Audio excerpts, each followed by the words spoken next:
Hello all my dear students, welcome to Delta Academy. This is Ranjan और ये बड़ा important है बेसिक इलेक्ट्रिकल में कि आज की क्लास में हम लोग डील करें विद सम गुड क्वेश्चंस जो आपके भेजे हुए सवाल हैं। क्यों? क्योंकि सर अब ये जो चैप्टर है, ये मॉड्यूल जो है, ये कितने दिन का है? ये मॉड्यूल जो है कंप्लीट होने वाला है। डीसी नेटवर्क्स जो है, अब उसमें एक केवल टॉपिक बचा हुआ है, that is the maximum power transfer theorem. उसके बाद आपके लिए मैं पीडीएफ जो है यानी कि क्वेश्चन प्रैक्टिस बुकलेट का सेकंड पार्ट जो है वो रिलीज करूंगा ऑन द टेलीग्राम ग्रुप, तो उस पर कनेक्ट हो जाइएगा। फिलहाल इस पूरे हफ्ते के भीतर काफ़ी सारे स्टूडेंट्स ने क्वेश्चंस भेजा अलग अलग टाइप के, उसमें से कुछ क्वेश्चंस जो है वो मैं लेकर के आया हूँ। एटलीस्ट जितना हम लोग इस सेशन के अंदर डील करें और आपके डाउट्स को यहाँ पर सॉल्व करने की कोशिश करूंगा। क्वेश्चन फटाफट सॉल्व कराऊंगा बिना देरी किए, ठीक है? चलिए शुरू करते हैं सेशन को। और आज का जो सेशन है, दिस इज सेशन नंबर 12, 12वां लेक्चर है। Basic concepts and DC networks हम लोग पढ़ रहे हैं। आप आई होप आप सबके यूनिवर्सिटी के सिलेबस के हिसाब से प्रॉपर अलाइंड होगा और चीज़ें उसी अकॉर्डिंग हम लोग पढ़ रहे हैं, तो आपको क्वेश्चन सॉल्विंग में काफ़ी मदद मिल जाएगी इस पूरे चैप्टर को अगर आप सीक्वेंस में प्रॉपर देख रहे होंगे तो, ठीक है? चलिए देखते हैं।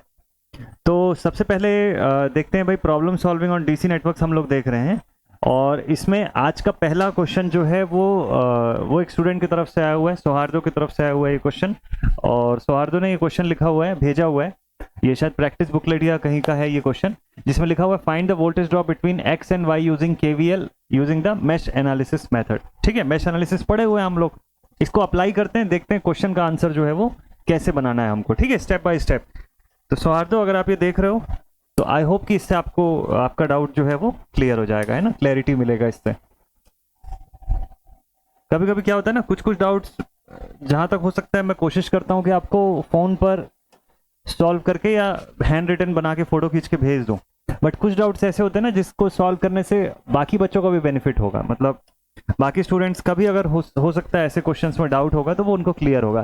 देखिए क्वेश्चन ये बोलता है कि between these two points x and this point y, इनके बीच में आपको वोल्टेज फाइंड करना है, ठीक है? ये दो पॉइंट है, this is point X and this is point Y. यहां से यहां तक टोटल वोल्टेज फाइंड करना है। मतलब you have to find the value of VXY, ये फाइंड करना है by using what? By using the mesh analysis KVL। Apply करते हैं। सबसे पहले I1 I2 आपने पहले ही मार्क कर रखा है, तो मैं डायरेक्टली वहीं से शुरुआत करता हूं। मेश नंबर 1 की बात करेंगे, फर्स्ट मेश, ठीक है? Summation of all the EMFs यानी कि -5 -2 -4 -2I1 -4I1 is equal to 0। Simplify कर लीजिए, ये बना -6I1 is equal to 5 and I1 is equal to -5/6 amperes, ठीक है? ऐसे ही मैश 2 पे आ जाते हैं। सेकेंड मैश के अंदर भी आप डायरेक्टली वन लाइन में भी आप इक्वेशन लिख सकते हैं, ठीक है? मैं स्टेप बाय स्टेप बना देता हूं ताकि आपको स्टेप समझ में आए। This is -10 -5I2 -2I2 equal to 0, ठीक है? और सिंप्लीफाई कर लेते हैं, this will become -7I2 equals to 10 and I2 is equals to -10/7 amperes. I2 की वैल्यू भी आ गई। यहां क्या कर सकते हैं, यहां कोई केवीएल केसीएल कुछ नहीं लगेगा। क्यों? क्योंकि ये डिस्कनेक्टेड पोर्शन है, इस सर्किट को इस सर्किट से ये जोड़ रहा है, बट ये फुल कनेक्शन नहीं है। जब ये एक्स वाई पॉइंट भी डायरेक्टली कनेक्टेड होते हैं ना, तब वो कंप्लीट कनेक्शन बनता। अभी फिलहाल यहाँ कोई मैच नहीं बन रहा है, तो ठीक है, 2 वोल्ट को रहने देते हैं as it is. I1 I2 दोनों की वैल्यू आ गई हमारे पास, दोनों ही वैल्यू नेगेटिव में आई है। आप चाहें तो इसको सिंप्लीफाई करके डेसिमल में लेकर के आ सकते हैं। जैसे 5/6 है तो इसको आप 0.833 लिख सकते हैं, या जैसा है वैसे ही छोड़ सकते हैं। अब इंपॉर्टेंट ये है कि एक्स से वाई जाने के लिए आप जो पाथ सेलेक्ट कर रहे हैं ना, उसको समझना जरूरी है। तो इसको मैं ब्रेक कर देता हूं, एक्स से एक्स डैश से Y dash and Y dash से वाई, यहां तक होगा पोटेंशियल। पोटेंशियल की पोलैरिटी डिसाइड करने के लिए देखिए कि 4 में कौन सी करंट जा रही है, I1 करंट जा रही है। I1 करंट यहां पे एंटर कर रही है ना, तो this point has to be positive, this point will be negative. Potential मिलते जा रहा है, ठीक है? देन उसके बाद 2 वोल्ट्स, इसमें साइन बना हुआ है पहले से। What about Y dash to Y? आप बोलेंगे सर मैं वाई डैश से वाई जा रहा हूं तो ऊपर प्लस और नीचे माइनस आएगा, लेकिन ध्यान रखिएगा, आप वाई डैश से वाई देख रहे हैं या वाई से वाई डैश देख रहे हैं, उससे फर्क नहीं पड़ता। जिस रजिस्टर को आप नोटिस कर रहे हैं उसके अंदर की करंट कहां से कहां जा रही है वो इंपॉर्टेंट रखता है। तो 2 ओम का रजिस्टर है, इसके थ्रू I2 करंट जा रही है, वो जहां एंटर कर रही है that point will B plus, और जहां से लीव कर रही है this point will B minus, ठीक है? तो एक बार पोलैरिटी के साथ पूरा ड्रॉ करते हैं।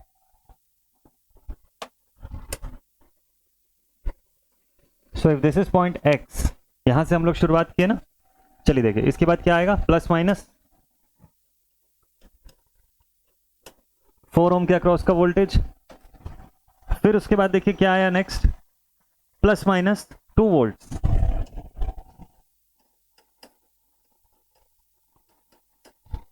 ठीक है, देन उसके बाद ये हम पहुंच गए वाई डैश पे। अब वाई डैश के बाद देखेंगे तो वाई डैश से लगा हुआ है माइनस एंड देन उसके बाद प्लस, और ये पॉइंट होगा y। अब हमको वी एक्स वाई निकालने से कोई नहीं रोक सकता। अब बस पहुंच ही गए हम लोग लास्ट पॉइंट पर। तो अब देखिए यहां से 4 इंटू आई वन करेंगे तो यहां का वोल्टेज मिलेगा, आई वन क्या है -6/5, सॉरी -5/6, तो 5 4 20, -20/6 volt. This will be -20/6 volt. ठीक है, 2 एज इट इज लिख दिया, ये वाला 2 पे 2 इंटू आई टू क्या है -10/7, तो ये हो जाएगा -20/7 वोल्ट, -20/7 वोल्ट। अब पूरे को सॉल्व कर दीजिए, हो गया आपका क्वेश्चन कंप्लीट यहां से। या फिर दूसरा तरीका ऐसा भी लिख सकते हो आप, देखो एक्स वाई है ना, एक्स से वाई जा रहे हो इसलिए वी एक्स वाई को आप ऐसे शो कर लो। साइन सही सही अज्यूम करना जरूरी है यहां पे। अब देखिए वैल्यूज लिख लेते हैं, यहां पे कैसा है, जो जैसा है उसको वैसे ही लिखिएगा, -20/6, this is 2 volt and this is -20/7 volt. सबको डेसिमल में लेकर के आते हैं तो ये हो जाएगा 3.333। देखिए माइनस ऑफ माइनस 3.333 लिखने का तरीका अगर क्लॉकवाइज डायरेक्शन से भी आप देखते हैं तो we can write V X Y, इसको क्या लिखेंगे, माइनस ऑफ, पहले से माइनस है, -20/6। ठीक है, इसको क्या लिखेंगे -2, और इसको क्या लिखेंगे plus of -20/7 equals to 0। Clear. अब इसको सिंप्लीफाई करेंगे तो नेक्स्ट स्टेप ये आ जाएगा, तो आपका वी एक्स वाई उस तरफ जाके नेगेटिव साइन हो गया, इधर आप लिखेंगे माइनस माइनस प्लस, 20/6 इज 3.333, -2 -20/7 कितना होता है, 20/7 होता है sir 2.8 is equal to -vxy, negative sign ना, इक्वल टू के उस तरफ भेजा मैंने। अब सॉल्व कर लीजिए इस पूरे को, so this is 3.333 -2 -2.857, so vxy की वैल्यू फाइनली आती है 1.524 वोल्ट्स। ऐसे भी कर सकते हो और इधर से भी आप देखोगे तो भी vxy की वैल्यू डायरेक्टली मिल जाएगी आपको। ठीक है, माइनस ऑफ माइनस दिस -2 और प्लस ऑफ -20/7, सेम कंडीशन से वैल्यू। ठीक है, तो कोई इसमें घबराने की बात नहीं, आराम से आप इसको कैलकुलेट कर सकते हो। मतलब प्रोसेस में बताना चाह रहा हूं, कैलकुलेशन तो आप कर ही लोगे, प्रोसेस इंपॉर्टेंट जो है वो ऐसा था। तो x से लेके y तक का ओवरऑल पोर्शन आपका सॉल्व हो जाएगा यहां से। ठीक है, चलो नेक्स्ट क्वेश्चन पर चलते हैं। अब अगला सवाल, और एक स्टूडेंट का क्वेश्चन आया हुआ है, इन्होंने बहुत सारे क्वेश्चंस भेजे हैं, अलग अलग टॉपिक के भी हैं, इसके अंदर एसी सर्किट्स का भी क्वेश्चन है। तो एटलीस्ट मैं ये कोशिश करूंगा कि आपको पूरा सॉल्व ना कराऊं तो एटलीस्ट वो क्वेश्चन समझा तो दूं, क्योंकि अभी तक उस टॉपिक पे हम लोग पहुंचे नहीं है, तो सोल्यूशन का मेथड जरूर बता दूंगा आपको मैं। ठीक है, चलिए तो देखते हैं भाई इनके यूनिवर्सिटी के हिसाब से। सबसे पहले तो जो क्वेश्चन है वो देखते हैं कौन कौन से क्वेश्चन आए। ठीक है, तो आपने जो क्वेश्चन भेजा उसके अकॉर्डिंग सबसे पहले तो 1 मार्क के क्वेश्चन है काफी सारे, 7-8 या 9 क्वेश्चन के लगभग, 7 से 8 क्वेश्चन ऑलमोस्ट 1 मार्क्स ईच वाले क्वेश्चन है जिसको हमको सॉल्व करना है। अब 1 मार्क्स का जो क्वेश्चन होता है वो काफी छोटा क्वेश्चन होता है, वो बहुत ज्यादा उसमें आपको एफर्ट नहीं लगाना है, आपको एकदम जल्दी से जल्दी कैलकुलेट करना है लीस्ट पॉसिबल टाइम के अंदर। तो सेम अप्रोच पे चलेंगे हम लोग। ठीक है, let us take the first question. आप लोगों को पहला क्वेश्चन विजिबल है सभी को, आई होप। ठीक, first question says the equivalent resistance between the terminals A and B of the circuit is, terminal A and B of the circuit। अब process क्या है, कैसे सॉल्व करेंगे मैं आपको बताता हूं। देखिए 60 और 30 यहां से जितना सीरीज पैरेलल हो सकता है पहले तो वो कर लीजिए, लास्ट में देखेंगे स्टार डेल्टा बचता है या नहीं बचता। ठीक है, चलो स्टेप बाय स्टेप आपको बताता हूं, आपके समझने के पॉइंट ऑफ व्यू से भी और स्पीड के पॉइंट ऑफ व्यू से भी, दोनों ही चीजों के हिसाब से बताऊंगा। अगर इसको सिर्फ समझने के पॉइंट ऑफ व्यू से देखें तो ये जो पर्टिकुलर क्वेश्चन है ना, चलो इस पेज में बनाते हैं इसको। देखिए कैसे डील होगा।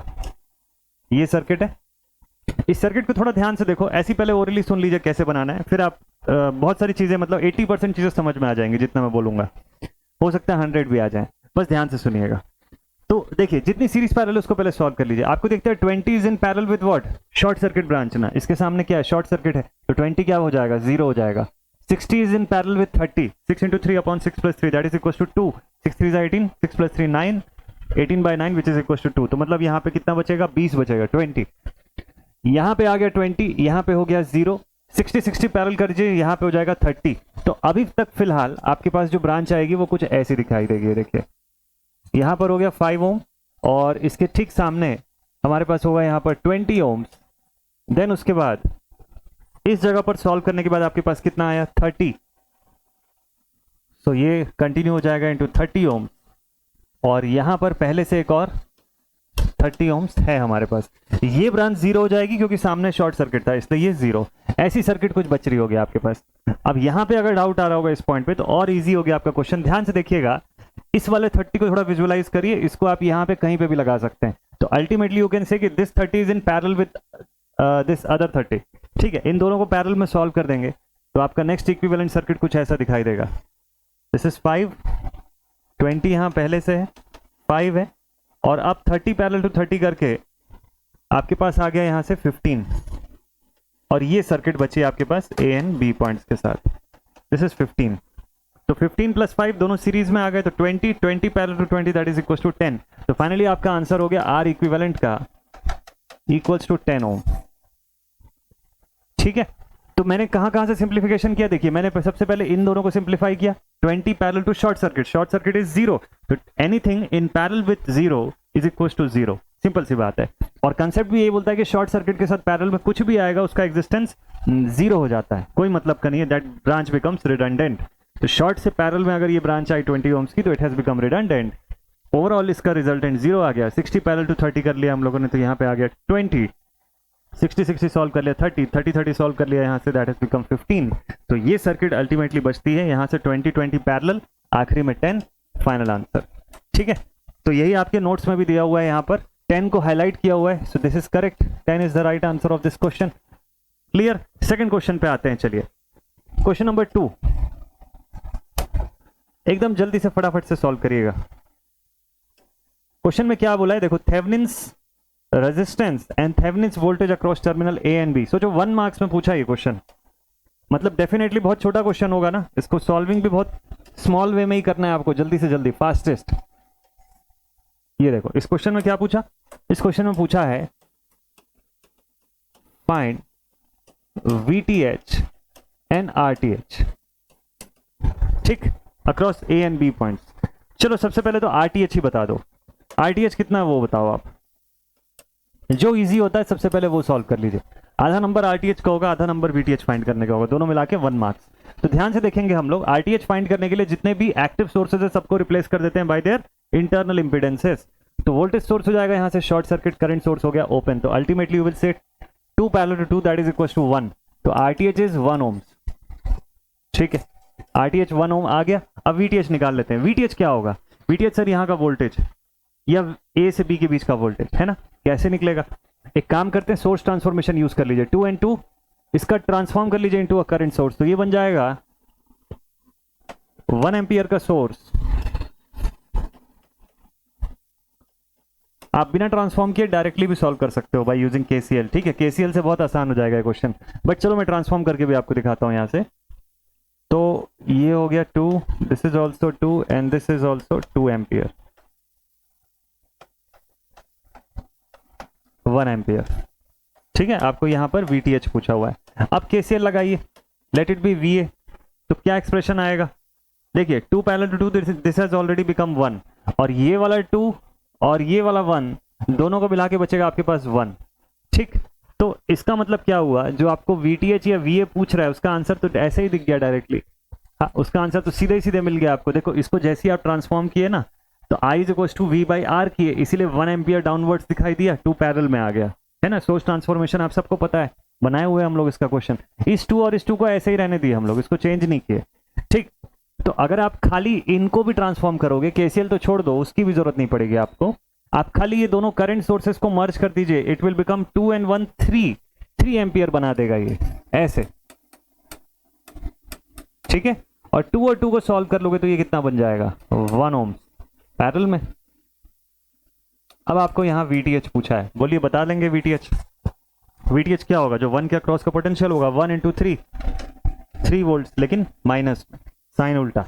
अगर वीटीएच में ऊपर प्लस और नीचे माइनस के हिसाब से पूछा तो ध्यान रखिएगा 3 एम्पियर यहां एंटर करेगी तो नीचे प्लस और ऊपर माइनस साइन के साथ 3 into 1 it will be 3 volt. तो 3 वोल्ट का वीटीएच है माइनस में और आरटीएच की वैल्यू है 1 ओम्स, ठीक है। -3 वोल्ट एंड 1 ओम का आरटीएच देखें क्या, ये देखो दिया हुआ है -3 वोल्ट एंड 1 ओम, राइट है, एकदम एग्जैक्ट 100%। देखो साइन का भी मिस्टेक नहीं होगा, बस ना आपको डायरेक्शन सही से पता होना चाहिए। 3 वोल्ट और 2 ओम था, वैसे ही रॉन्ग था। वैसे तो हम लोग 1 ओम देख के ही समझ जाते कि ये दो में से ही एक ऑप्शन है, या तो बी है या तो सी है, और दोनों ही नेगेटिव है, तो आपको साइन को लेके कंफ्यूजन नहीं होता। कई बार ना we can also go through the options, आज आसान हो जाता है आपका सॉल्विंग पार्ट। चलो जल्दी से, टाइम कम है, थर्ड क्वेश्चन पे आते हैं।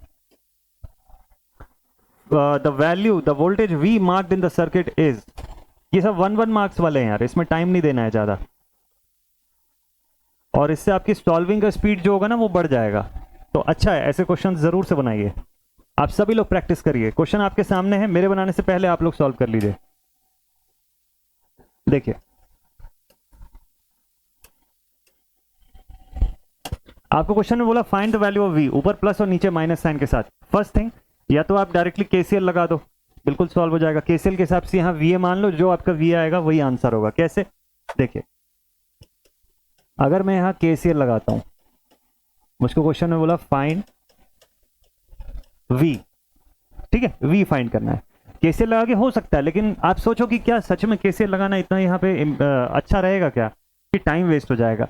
केसीएल करने की क्या जरूरत है सर, पैरेलल ब्रांचेस है, सब में करंट सोर्स दिया हुआ है, तो करंट सोर्स को पहले रिजॉल्व कर लेते हैं ना।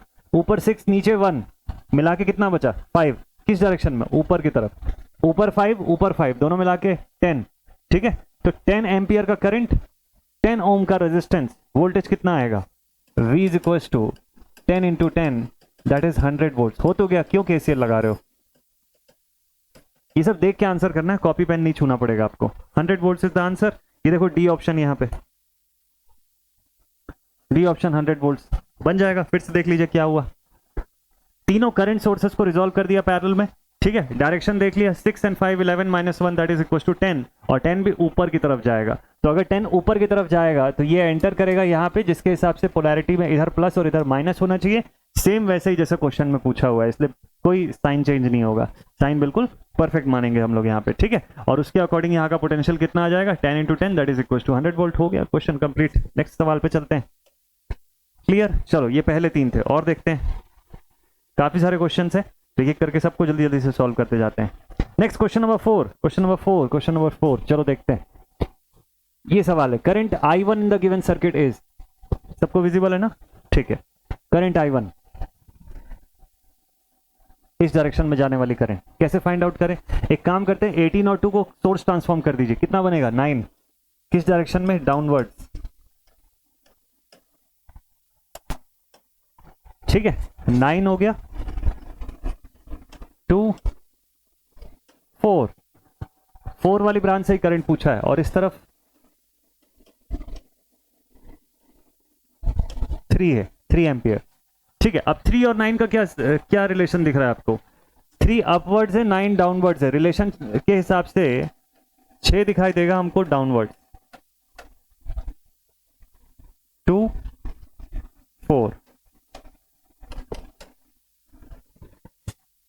अच्छा सॉरी 18 का पोलैरिटी तो ऊपर की तरफ है ना, अरे ठीक है, इसको सुधार लीजिएगा, एक सेकंड रुकिए।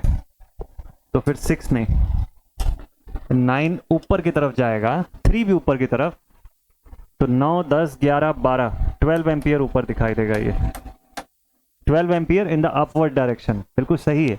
3 है, 18 और 9 2, ठीक है। अब देखो आपको आई फाइंड करना है, आपने CDR VDR पढ़ा हुआ है, CDR अप्लाई कर दीजिए। आप लिखोगे I is equal to 12 into 2 divided by 4 + 2, हो गया क्वेश्चन कंप्लीट, इतना ही था इसमें। तो क्या हो जाएगा 12 इंटू 2 24 डिवाइडेड बाई 4 प्लस 2 6 6 4 सा 24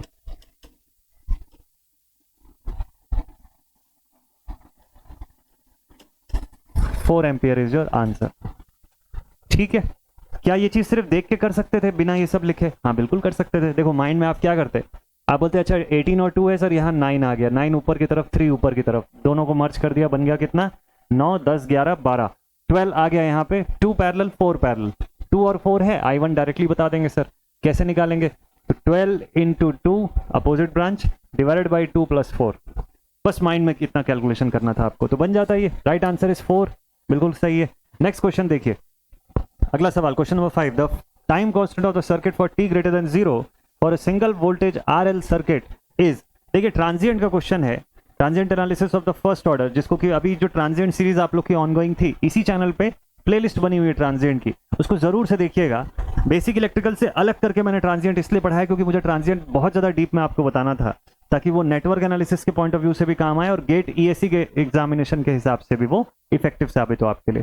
तो ट्रांजिएंट मैंने सेपरेटली डील किया हुआ है, तो आप उसको फॉलो करिएगा एक बार, तो उसमें आपको ये सब का कंसेप्ट समझ में आ जाएगा। अभी फिलहाल के लिए क्योंकि नेटवर्क से जुड़ा हुआ क्वेश्चन है, इसलिए मैं आपको ये जल्दी से अभी तुरंत करवा देता हूँ इस क्वेश्चन को कि कैसे सॉल्व करेंगे। कोई ज्यादा बड़ा क्वेश्चन है नहीं, छोटा सा सवाल है।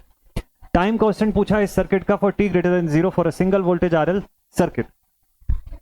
देखिए t ग्रेटर देन 0 आपको बोलता है कि t इक्वल टू 0 पे ये स्विच क्लोज हो रहा है। अगर ये स्विच क्लोज होगा तो फिर इंडक्टर जो है वो एनर्जी स्टोर करना शुरू करेगा। इससे पहले क्या वो एनर्जाइज्ड है? It is unenergized inductor. Inductor जो होता है वो इनिशियली कैसे बिहेव करता है, मैंने आपको एक शॉर्टकट बताया था इसके लिए, LOS का, याद है? ट्रांजिएंट के लेक्चर्स में मैंने बताया हुआ है LOS। Inductor initially open finally short, initially as a open circuit behave करेगा and finally as a short circuit behave करेगा इन इट्स स्टेडी स्टेट, अगर वो एनर्जाइज स्टेट पर है तो। ठीक है, तो यहां पे बस खाली टाइम कांस्टेंट पूछा, इससे घबराने की जरूरत नहीं है। टाइम कांस्टेंट जो होता है tau, that is L/R। Inductance की वैल्यू कितनी है 2। नेट रेजिस्टेंस यहां पे देख लो कितना हो रहा है, इस इंडक्टर के अक्रॉस का नेट रेजिस्टेंस देखो आप। ठीक है, करंट सोर्स है, ओपन हो जाएगा, ये क्लोज अगर हो गया उस कंडीशन पे देखिएगा 3 पैरेलल टू 6, दोनों को सॉल्व किया कितना आ गया 2। ठीक है, 3 into 6 upon 3 plus 6, 18/9 which is equals to 2 and 2 plus 3 is equals to 5. Tau is 2/5 या फिर 0.4 seconds।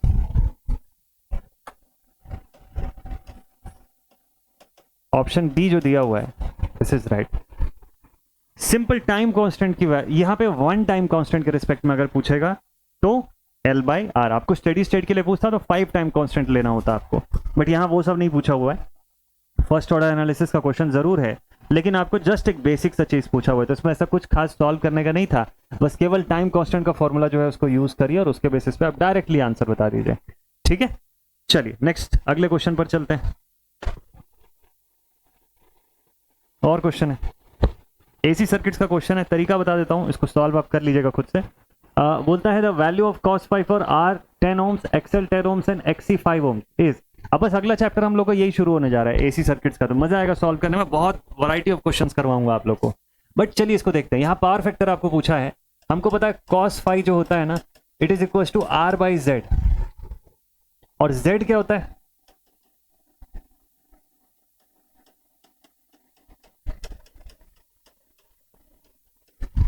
या फिर Z is equal to √R² plus x², ऐसा भी लिख सकते हो, मॉड ऑफ Z मैग्नीट्यूड के फॉर्म में अगर मैं शो कर रहा हूं तो। ठीक है, तो XL XC का क्या सीन है मेरे पास? भाई XL 10 है, XC 5 है, तो ओवरऑल X कितना है मेरे पास? ओवरऑल X जो है वो कितना है? 5 का X है। ठीक है, तो R² प्लस 5², R कितना है? 10 का स्क्वायर, और यहाँ पे कितना है? 5 का स्क्वायर, दोनों मिला के कितना हो गया? दोनों मिला के Z की वैल्यू कितनी हो गई? 100, 25, 125। ठीक है, तो Z is equal to 25 ohms. R की वैल्यू कितनी है? 10 है, तो cos phi कितना हो जाएगा? 10/25, दैट इज 0.4।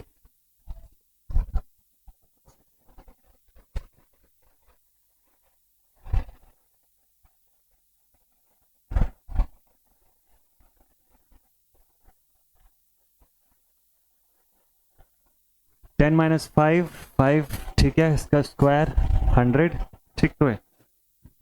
क्यों चेंजेस हुआ भाई? वैल्यू में तो 0.89 आ रहा है। चलो ठीक है ना, सॉल्व कर देते हैं अब तुरंत, 2 सेकंड लगेगा, देखते हैं। z की वैल्यू अगर मैं सॉल्व करूं तो ये हो जाएगा अंडर रूट आर का स्क्वायर, मैंने सही पुट किया ना, सारा चीज कुछ गड़बड़ तो नहीं हुआ, प्लस एक्सएल माइनस एक्सी का होल स्क्वायर। एक्सएल कितना है? एक्सएल है 10 माइनस एक्सी है 5 का स्क्वायर, 11.180। ओके, यहीं पे मिस्टेक हुआ है, 11.180, ठीक। तो z की वैल्यू है 11.180। जस्ट अ मिनट, ठीक है। और cos पाई होता है r बाई जेड, तो r हो गया 10 और डिवाइडेड बाई 11.180। हाँ, आ गई सही वैल्यू 0.894। बस कैलकुलेशन को ध्यान देना था, प्रोसेस में कोई कमी नहीं है, प्रोसेस इज ऑल कूल, बस सिर्फ कैलकुलेशन। तो cos phi is equals to r by Z. cos phi निकालने के 3 तरीके देखेंगे हम लोग। क्वेश्चन में आपको फेज एंगल दिया होगा, तो उस कंडीशन पे उसके हिसाब से आप सॉल्व करेंगे कि वोल्टेज और करंट के बीच का फेज डिफरेंस एंगल, उसको यहाँ फाई में पुट करके आप फाइंड करेंगे। रेजिस्टेंस और इंपीडेंस दिया हुआ, उसके हिसाब से फाइंड करेंगे। एक्टिव और एपरेंट पावर गिवन है, उसके हिसाब से भी फाइंड करेंगे। बहुत सारे तरीके हैं, तो इस क्वेश्चन में ऐसे आप सॉल्व कर सकते थे यहाँ पे, ठीक है। कोई और तरीका? हाँ, एक्सएल एक्सी दिया हुआ, इसको जे के फॉर्म में भी लिख लो ना आप, इसको ऐसे भी लिख सकते हो। देखो z is equal to R plus minus J X लिखते हैं हम लोग, ठीक है। x कितना आ रहा है यहाँ से? x की वैल्यू 5 है। ओवरऑल रिएक्टेंसेस है, दोनों अपोजिट वर्क करते हैं एक दूसरे के, एक्सएल और एक्सी, ठीक है। ग्राफिकल फॉर्म में भी हम लोग देखे थे ना, इस तरीके से, ऐसे, this is for XL and this is for XC, reducing order में चलता है, तो इसके हिसाब से। बट ये सब पूरा कंसेप्ट जब समझ लेंगे तो ज्यादा अच्छे से आपको ये सब सॉल्व करते बनेगा, इसलिए मैं अभी कोई बहुत ज्यादा इस पर नहीं बता रहा हूँ, जस्ट आपको सॉल्व करने के पॉइंट ऑफ व्यू से बता रहा हूँ। तो r बाई जेड में आप पुट कर दीजिएगा, आपका आंसर यहाँ पे 0.894 आ रहा है। दैट इज पुट करने के समय r की जगह पे 10 और z की जगह पे 11.180, ये पुट करेंगे, आपका 0.894 आ रहा है। क्या चीज? cos फाई आ रहा है, cos फाई, जिसको नॉर्मली पावर फैक्टर के फॉर्म में हम लोग शो करते हैं, ठीक है। 0.894 इज द राइट आंसर, ठीक है, कंप्लीट सर। और बताइए जल्दी से।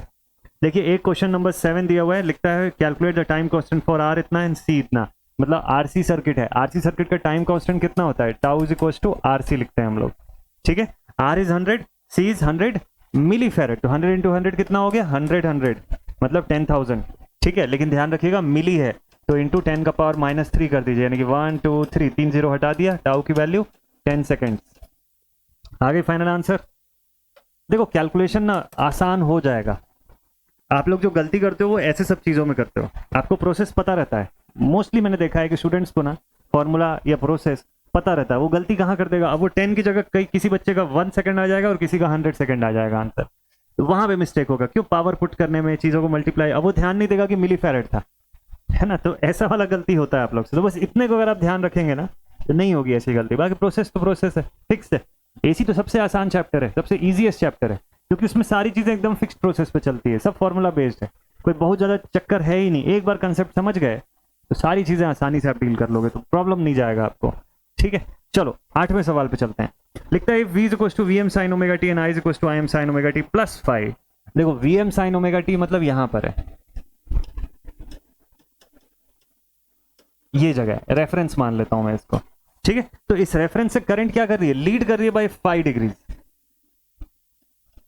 Leading by 5 degree if this is im and if this was vm sin omega t को छुपा दो अभी के लिए, इसको मत लिखो, क्योंकि दोनों का sin ओमेगा t के रेफरेंस पर ही हम लोगों ने रखा है, ठीक है।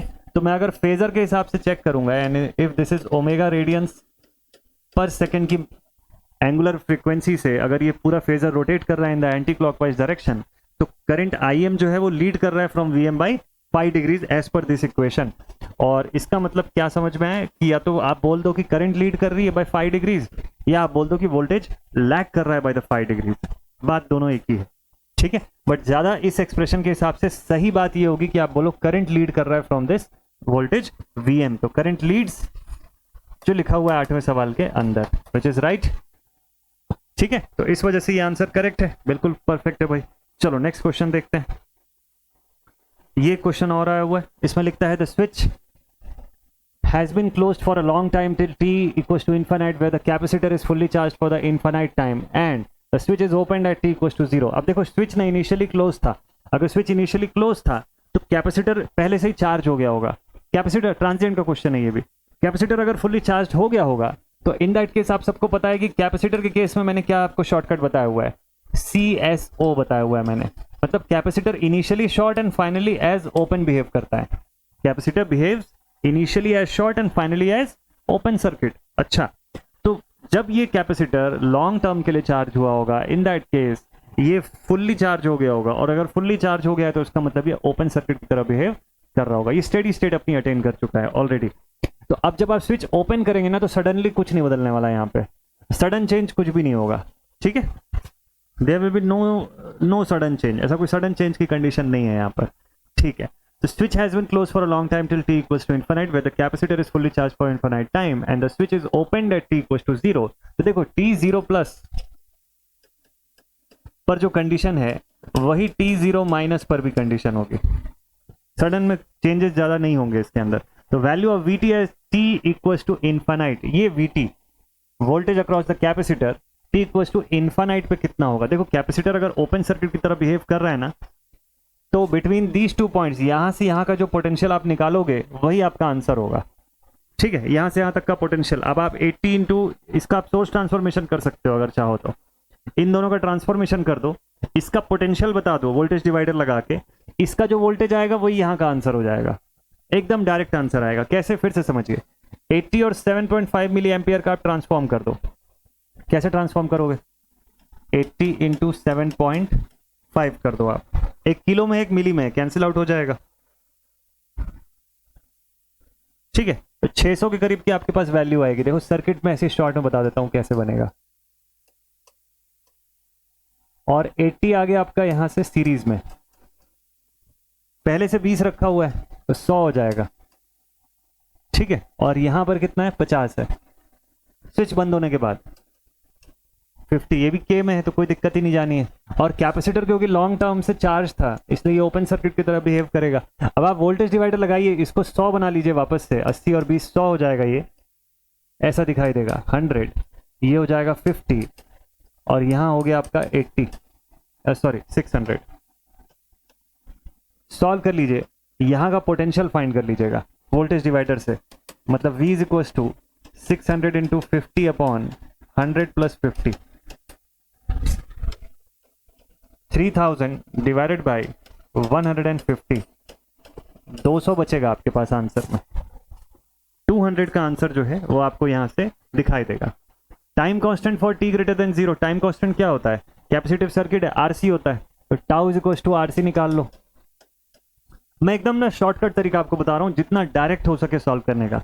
इसको मैं डिटेल्ड फॉर्म में एक्सप्रेस नहीं कर रहा हूं क्योंकि मैं अभी आपको ये चैप्टर, ये चीजें अभी आने वाले चैप्टर में पढ़ाऊंगा. जब चैप्टर नंबर 2 जब आपका अभी स्टार्ट होगा ना, परसों से शुरू होगा. कल आपका लास्ट टॉपिक में करवाऊंगा मैक्स PTT का, उसके बाद फिर ये चैप्टर शुरू कराऊंगा तो मजा आएगा. वैसे ट्रांजिएंट हुआ रखा है ऑलरेडी, अभी रिसेंट हुआ है, 2-3 हफ्ते पहले ही मैंने पढ़ा के कंप्लीट करा है. उसमें 2 लेक्चर्स अभी और बचे हुए हैं लास्ट के आने को, बाकी ऑलमोस्ट पूरा कंप्लीट है. तो आप उसको जरूर से फॉलो कर लीजिएगा. तो ये सब का कंसेप्ट जो मैं अभी बता रहा हूँ वो समझ आ जाएगा आपको ये सब कैसे बन रहा है. ठीक है, तो ये तीनों का आंसर मैं बता दे रहा हूँ. इसका आंसर बताया अभी जस्ट मैंने. Time constant for t greater than 0, तो time constant tau is equal to RC होता है. R का इक्विवेलेंट फाइंड कर लीजिए. C आपको दिया हुआ है क्वेश्चन में 0.4 माइक्रोफेरेड, मल्टीप्लाई करिए उसका आंसर मिलेगा. Expression for VT after switch has been open, switch open होने के बाद VT का एक्सप्रेशन, इसको आप KVL लगा के निकालिएगा. एक्सप्रेशन जो है मैंने एक्सपोनेंशियल फॉर्म में कैसा हो रहा है एक्सप्रेशन वो मैंने बताया हुआ था यहाँ पे. तो एक्सपोनेंशियल फॉर्म में कैसे, जिसके स्विच ओपन होने के बाद कैपेसिटर डिस्चार्ज होना शुरू हो जाएगा तो डिस्चार्जिंग इक्वेशन में माइनस के टर्म्स में एक्सपोनेंट के पावर में आपको दिखाई देगा. तो ये उससे समझ आएगा. ठीक है, चलो नेक्स्ट और देखते हैं अपने अभी के ऑनगोइंग चैप्टर से जुड़ा हुआ कुछ है क्या. ये भी AC का ही क्वेश्चन है. AC का क्वेश्चन बोलता है the circuit consist of a pure resistor, a pure inductor and a capacitor connected in series as shown below. When the circuit is supplied with 100 volts 50 hertz supply, so voltages across the inductor and resistor are 240 and 90 volt respectively. If the circuit takes a 10 ampere leading current, calculate. 10 ampere की leading current ले रहा है. ठीक है, 10 ampere current है, series circuit है, register के across 90 volt, inductor के अक्रॉस 240 और टोटल जो है वो 100 है. बहुत अच्छा. ऐसा क्वेश्चन मैंने आपको प्रीवियस प्लेलिस्ट के अंदर कराया हुआ है, एसी सर्किट्स के अंदर का ही। आपको बोलता है find the value of inductance, resistance and capacitance, calculate the value of inductance, resistance and capacitance. Okay, RLC तीनों की वैल्यू फाइंड करना है। इसको दो पार्ट में बनाइएगा, इंडिविजुअल जेड लेकर के, टोटल जेड लेकर के क्वेश्चन को, और उसके बाद फिर पार्ट बाय पार्ट इसको जेड ले लेकर के सॉल्व करना है। तो यहाँ पे मैं सॉल्व कराऊंगा, 4 नंबर का क्वेश्चन है ये। It will be a time taking part, but ये एक गुड क्वेश्चन है। तो मैं जैसे ही आपका एसी का चैप्टर शुरू करूंगा इस सवाल को फिर से लूंगा, ठीक है। तो आई होप आपको देर नहीं होगा, जिन जिन स्टूडेंट ने इसको भेजा हुआ है उसके हिसाब से मैं पूछ रहा हूँ, तो आई होप आपको लेट नहीं होगा। अगर आपको लग रहा होगा कि नहीं सर अभी ही बता दीजिएगा मुझको, सोल्यूशन लेट हो जाएगा, आप अगर कुछ दिन हम लोग वेट करेंगे तो हार्डली 1 वीक में हम लोग पहुंच जाएंगे, इसको सॉल्व करने लायक हो जाएंगे, ठीक है। तो अगर आपको लग रहा होगा कि नहीं सर लेट हो जाएगा, तो मुझे आज ही अभी इस वीडियो को देखते ही मुझे मैसेज कर दीजिएगा कि सर लेट हो जाएगा, अभी भेज दो सोल्यूशन, तो मैं अभी नाइट में सॉल्व करके आपको भेज दूंगा इसका सोल्यूशन, ठीक है।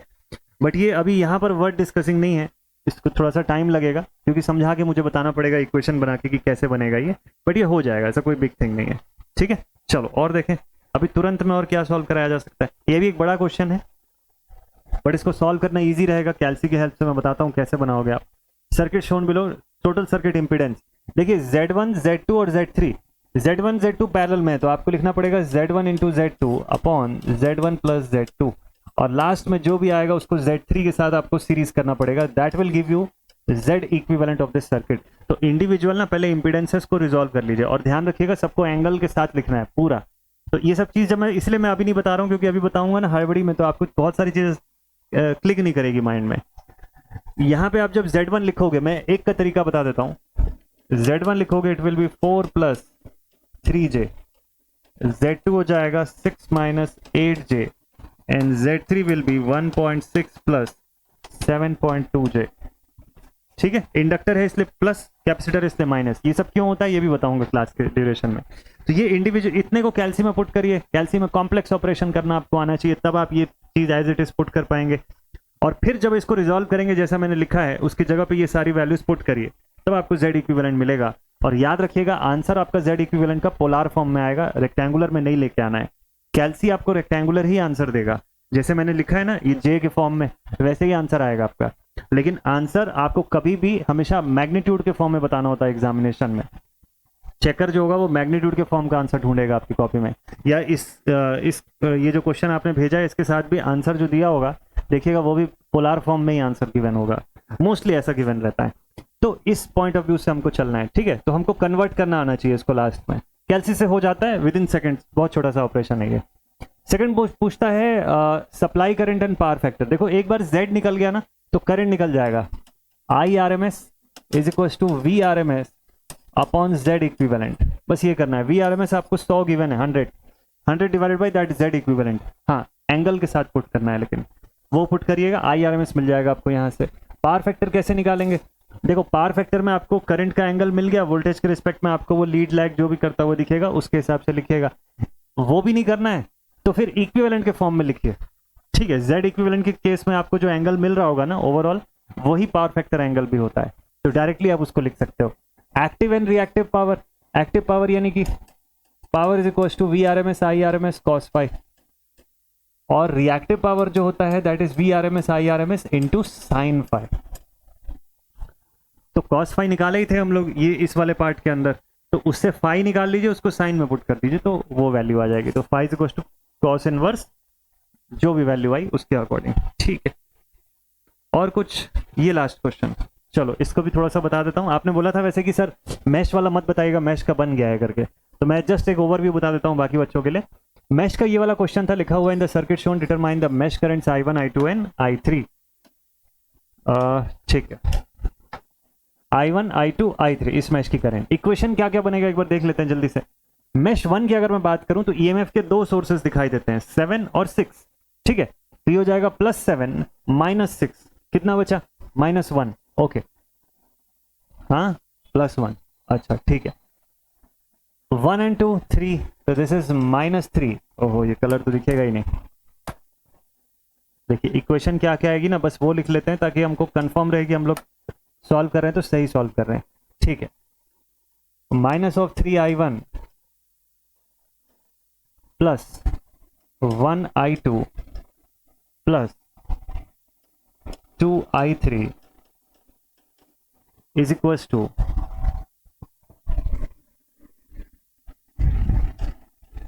-1। ठीक है, फर्स्ट इक्वेशन ओके डन। पहली इक्वेशन आ गई। ये किसके लिए? मेश 1 के लिए। So this is for mesh 1। ये सब आप इक्वेशन बनाएंगे तो चेक कर जाएगा कि हाँ ऐसा आ रहा है कि नहीं आ रहा है। फिर अब मेश 2 पे आ जाते हैं। सेकेंड मेश का क्या इक्वेशन बन रहा होगा? कलर दिख रहा है ना? हाँ ठीक है। मेश नंबर 2 ये, इसके लिए कैसे लिखोगे आप? देखो इसके लिए आप लिखोगे 1i1 minus 6i2 plus 3i3 equals to 0। Second mesh में कोई भी सोर्स ऑफ ईएमएफ नहीं दिखाई दे रहा है, छोड़ दीजिए इसको as it is. This is for mesh 2। और थर्ड मेश, चलिए तीसरे वाले मेश के लिए सॉल्व कर लेते हैं। एक ही सोर्स ऑफ ईएमएफ है +6 का, बाकी कुछ भी नहीं है, तो मैं डायरेक्टली इक्वेशन में लिखता हूं 2 times of i1 plus 3 times of i2 minus 6 times of i3 is equals to -6। This is my third equation completed. अब ये तीनों को सॉल्व कर लीजिए। This is from mesh 3। ठीक है, और ये वाला था मेश 2 का इक्वेशन। ठीक है, तो देखिए यहां पे वैल्यूज भी पुट है, -2 और 1 परफेक्ट है। ठीक है, 1 6 -3 1 6 -3 -1 6 -3। ठीक है, साइन अपोजिट है, बाकी पूरा एकदम सही है। और -2 3 6 -2 -3 +6 -6 परफेक्ट एकदम सही है। ये तीनों इक्वेशंस को सॉल्व करिए, देखिए अपना आंसर जो है वो एज इट इज जैसा यहाँ दिया होगा आपके बुकलेट के हिसाब से वैसा आंसर आ जाएगा। मैश एनालिसिस का बेसिक जैसा हम लोगों ने अप्लाई किया हुआ है, कंसेप्ट है ना, उसके अकॉर्डिंग आप डायरेक्टली सिंप्लीफाई करके ये सब इक्वेशंस आपको मिल जाएंगे। तो ऐसे आपको सिंप्लीफाई करते जाना है। ठीक है, सो मुझे लगता है कि आपके बुकलेट के 12 क्वेश्चन जो हैं, 12-13 क्वेश्चन जो भी थे वो हो गए होंगे अभी तक सॉल्व। कुछ एक आध पार्ट कुछ मिसिंग ना रह गया हो बस। ठीक है, एक क्वेश्चन और है, ये देख लेते हैं। एक क्वेश्चन और किसी बच्चे ने शायद भेजा हुआ है ना, चलो देखते हैं। पहले ये डिपेंडेंट वाले क्वेश्चन को देखते हैं। In the given circuit calculate the power dissipated in 10 ohm resistor using the nodal analysis method. 10 ohm resistor में कितना पावर का डिसिपेशन हुआ, नोडल एनालिसिस के हेल्प से ये चीज फाइंड करना है। चलो नोडल से सॉल्व करते हैं इस क्वेश्चन को। ये सब क्वेश्चन ना ऐसे अब हो जाने चाहिए आपके माइंड में कि देखते ही आप फटाफट से टूट पड़ो ऐसे सवालों पे और जल्दी से सॉल्व कर लो। और आप लोग के डाउट क्वेश्चंस जो है ना, उसको बीच बीच में मैं ऐसे ही सॉल्व कराता रहूंगा, ताकि ऐसा ना हो कि आपका डाउट बचा रह जाए। कभी कभी क्या होता है कि मैं कमेंट रिप्लाई नहीं कर पाता हूँ, मुझे भी बाद में बड़ा अफसोस होता है कि अरे बच्चे ने पूछा था यार, उसको हो सकता है उसका अगले दिन कुछ वो होगा, मिड टर्म वगैरह होगा या कुछ ऐसा होगा जिसके लिए वो पूछ रहा होगा, तो टेंशन हो जाता है।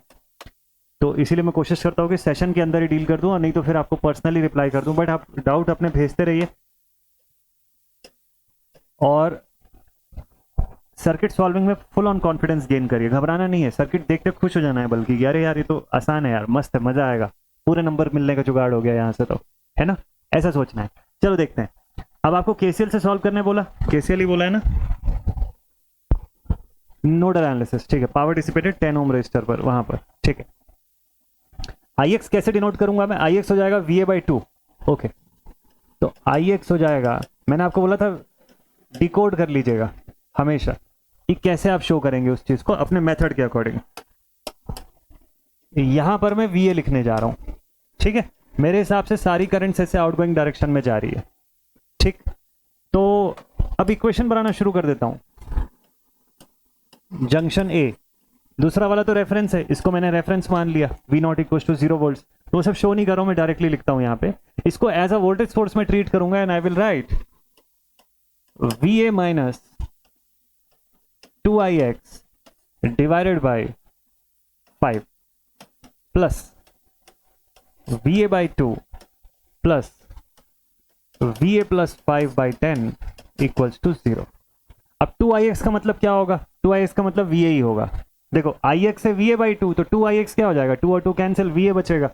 तो सीधे वी ए लिखो ना, मतलब ये पूरा जीरो ही हो गया ना, हटा दो इसको। अब इसको इतने को सॉल्व करना है आपको, ठीक है। आप सोचोगे सर कहाँ गायब कर दिए इसको, आप वैल्यू पुट करिएगा, देखिएगा वो हट जाएगा पूरा। अब होल अपॉन में आपके पास बचा 10, एलसीएम लेना चाहो तो लेके देख लो, बट देख लो आपको क्या मिलेगा इसमें, ठीक है 10 आएगा। चलो ये हो जाएगा 5VA plus VA plus 5 equals to 0। This is 6VA is equals to -5 and VA is equals to -5/6,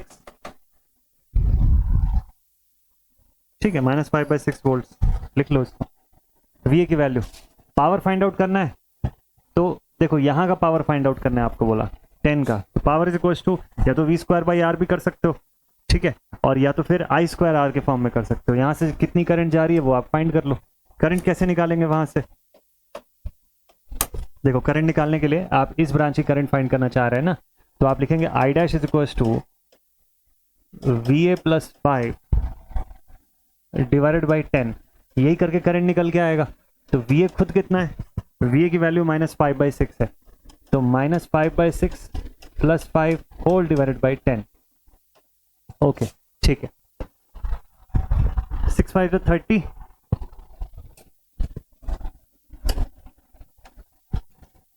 -5/6 plus 5 whole divided by 10, ठीक। तो ये हो गया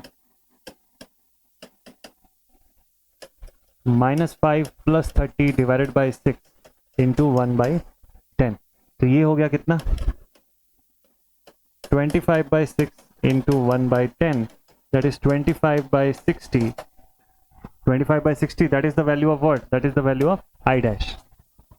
और चाहो तो सॉल्व कर सकते हो।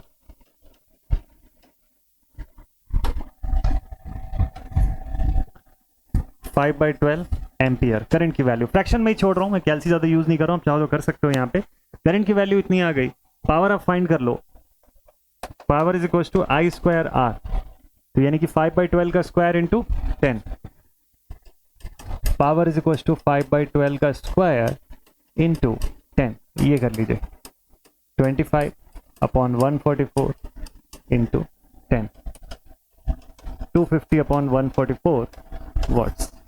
This is our answer. ठीक है, कैसे सिंप्लीफाई किए समझ गए आप। मैंने सबसे पहला काम क्या किया, IX कैसे निकालना है पहले वो देख लिया। IX को कैसे डिकोड कर रहा हूं, by the help of nodal analysis में कैसे रिप्रेजेंट करता। तो IX यहां से जाने वाली करंट है जिसको कि VA डिवाइडेड बाई 2 लिख के मैं बता सकता हूं, तो इसीलिए मैंने पहले ही बोल दिया IX का मतलब तो VA/2 होता है।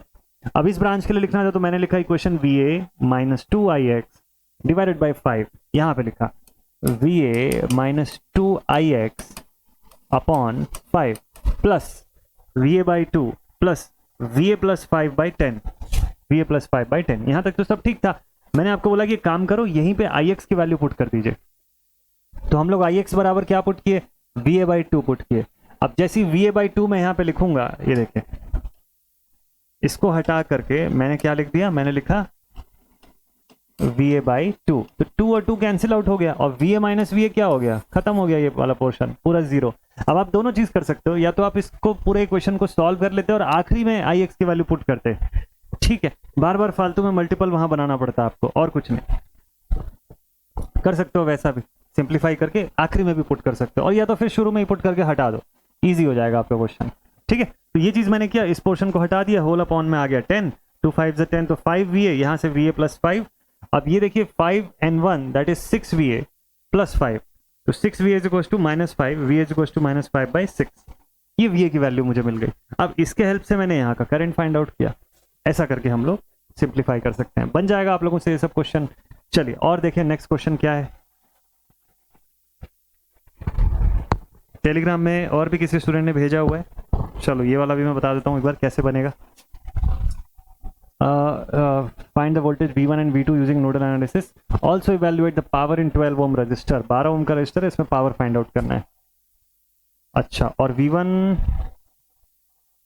यहाँ पे है, V1 प्लस माइनस, और V2 यहाँ का वोल्टेज है। अच्छा, तो वोल्टेज अगर निकालना है तो पहले वोल्टेज ही फाइंड कर लेंगे, बाद में यहाँ पे वी स्क्वायर बाई आर करके फाइंड कर लेंगे, अलग से करंट क्यों निकालना। ठीक, नोडल से फाइंड करना है ना, तो सबसे पहले जंक्शन आइडेंटिफाई कर लीजिए कहाँ कहाँ पे कितने कितने हैं। देखो ये एक जंक्शन होगा, इसकी पोटेंशियल को मान लो वी ए लिखेंगे, ये जंक्शन है इसको वी बी लिखेंगे, ये जंक्शन है इसको वी सी लिख लीजिए। यहाँ पर V naught equals to 0 volt का रेफरेंस ले लीजिए, ठीक है। और देखिए वी सी जो है उसकी वैल्यू खुद आपको 60 वोल्ट गिवन है क्वेश्चन में, तो आपको एक चीज तो पता चल गया कि सर वी सी जो है यहाँ पे खुद ही 60 वोल्ट है, इट इज गिवन। तो अल्टीमेटली दो ही अननोन वाला पोर्शन है जिसको आपको सॉल्व करना है। वी सी तो नोन हो गया, अब वी ए वी बी के लिए आप सिंपल अपना केसीएल का इक्वेशन जैसे बनाते हैं वो बना दीजिए, ठीक है। ये आप लोग कर लेंगे। सर यहाँ से 3 ब्रांचेस है, तीनों की करंट ऐसे जा रही है, ठीक। यहाँ के लिए क्या लिखेंगे मैं बताते जाता हूँ आपको, वैसे तो अपने से बनाइएगा, कहीं पे रुकेंगे तो मैं जो ओरली बोल रहा हूँ उसके अकॉर्डिंग आप सॉल्व करिए। मैं देखिए मैं बता रहा हूँ कैसे लिखेंगे। इसको लिखेंगे V A minus 240 divided by 3, यहाँ लिखेंगे V A minus V B divide by 6, और इस ब्रांच के लिए लिखेंगे प्लस 10 इक्वल्स टू 0। एलसीएम लीजिए, सिंप्लीफाई करिएगा इसको, ठीक है। वीबी के लिए क्या लिखेंगे, इधर के लिए लिखेंगे V B minus V A divided by 6, V B divided by 30 plus V B minus V C divided by 12। अब उसमें वी सी की वैल्यू पुट कर दीजिए, तो वो अननोन हट गया। अभी दो ही अननोन दिखेगा आपके इक्वेशन में, सॉल्व कर दीजिए। दोनों इक्वेशंस को सिंप्लीफाई करेंगे, वी ए वी बी की वैल्यू आ जाएगी, तो V A V B V C तीनों चीजें आ गई। अब आपको यहाँ पे का इस जगह का वोल्टेज पूछा हुआ है, इन दोनों का डिफरेंस निकाल लीजिए, आपको यहाँ का वोल्टेज V2 मिल जाएगा, ठीक है। आपको V2 कैसे मिल जाएगा, V2 के लिए आप लिख लीजिएगा VB माइनस VC और VC माइनस VB। वैसे जैसा पोलैरिटी दिया हुआ है उसके हिसाब से ये मत करिएगा, this should be right. VB से VC की तरफ का पोलैरिटी दिया है ना, VB positive and VC negative, ऐसा इसी पोलैरिटी में फाइंड करने बोला है, तो आप VB माइनस VC करके ही निकालेंगे, ठीक है। यही सही ऑप्शन होगा। तो ऐसा करके आप V2 फाइंड कर लीजिए, एक तो आंसर वहां मिल गया। V1 कैसे बताएंगे, V1 के लिए नॉर्मली यहाँ की करंट और मल्टीप्लाइड विथ रजिस्टर करके बता दीजिएगा। V2 का आगे एक जगह और काम आएगा, क्या, पावर फाइंड करने में। तो पावर के लिए आप लिखेंगे V स्क्वायर बाई R, तो V यानी V2 का स्क्वायर डिवाइडेड बाई 12, पावर भी निकल के आ जाएगा वहां से, ठीक है। अब बीच का जो कैलकुलेशन वाला पोर्शन है बस वो कर लीजिएगा, अगर उसमें कहीं डाउट होगा तो मुझे बताइएगा। तो ठीक है, इसको हटा दूं ना मैं, समझ गए, समझ जाएंगे आप।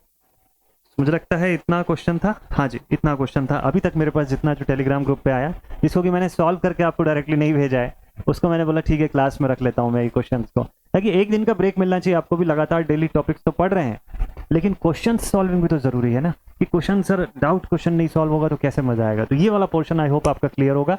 कल की क्लास में मिलेंगे और आपके लिए जो अगला टॉपिक है मैक्सिमम पावर ट्रांसफर थ्योरम का, उससे भी गुड नंबर ऑफ क्वेश्चंस आते हैं, डेरिवेशन का क्वेश्चन भी बनता है, और प्लस आपका क्वेश्चन सॉल्विंग वाला पार्ट जो है वो भी आता है, नॉर्मली कंबाइंड फॉर्म में आता है।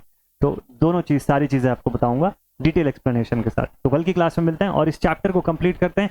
परसों की क्लास से आपका नया चैप्टर एसी सर्किट जो है चैप्टर नंबर 2 वो स्टार्ट हो जाएगा। तो मस्त से पढ़ाई करते रहिए, थोड़ा सा स्पीड अब और बढ़ाने वाले हैं, बहुत अच्छे गुड वे में हम लोग पढ़ाई करेंगे, ठीक है।